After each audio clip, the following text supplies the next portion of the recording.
नमस्कार दोस्तों, India news के डिजिटल प्लेटफॉर्म पे आपका स्वागत है। मैं अभिषेक सिंह। कठुआ में देश की सेना लगातार घुसपैठी आतंकियों की तलाश में जुटी हुई है। बीते दिनों कठुआ इलाके में, यानी जम्मू कश्मीर के कठुआ इलाके में ये 5 घुसपैठी आतंकी देखे गए थे। वहां के लोगों ने यह भी बताया कि कुछ लोगों को उन्होंने किडनैप करने की, कुछ लोगों के घर में घुसकर उन्हें रिफ्यूजी बनाने की भी कोशिश की गई, हाईजैक करने की कोशिश की गई, किडनैप करने की कोशिश की गई।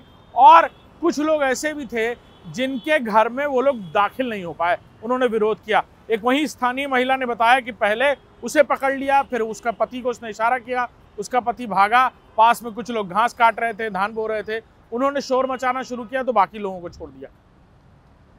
भारतीय सेना के कई सारे अलग अलग टुकड़ियां उस इलाके में कॉम्बिंग कर रही हैं। 3 घुसपैठी आतंकियों के साथ ये मुठभेड़ किसी भी दिन हो सकती है। सर्च ऑपरेशन लगातार जारी है। ये भी जानकारी मिल रही है कि हर दिन वहां पर घेराबंदी इस तरह की जा रही है कि किसी दिन भी ये आतंकी और भारतीय सेना आमने सामने होंगी।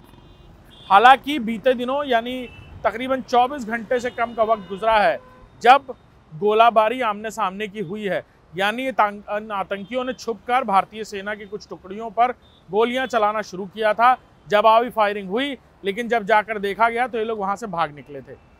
लगातार ये सर्च ऑपरेशन जारी है और जानकारी मिल रही है कि ड्रोन और साथ ही साथ हेलीकॉप्टर के जरिए भी कुछ विजुअल्स इन लोगों के तलाशे जा रहे हैं, जिसके जरिए इन घुसपैठी आतंकियों के खतरनाक मंसूबों पर काबू पाया जा सके। और जल्द ही उम्मीद की जा रही है कि इन घुसपैठी आतंकी और भारतीय सेना के बीच ये मुठभेड़ किसी भी दिन ये ऑपरेशन हो सकता है और हमें जानकारियां मिल सकती हैं। फिलहाल सेना के सूत्रों से जो जानकारी मिली है, ऑफिशियल जो जानकारी मिल रही है वो ये है कि पूरे इलाके में 3 आतंकी जिन्होंने कमांडो की ड्रेस पहनी हुई है और तकरीबन फर्क सबके एक बैग पीठ पर है, हाथ में AK-47 और साथ ही साथ कुछ और राइफल्स भी हैं जो इन्होंने पीठ पर और हाथों पर ले रखी हैं।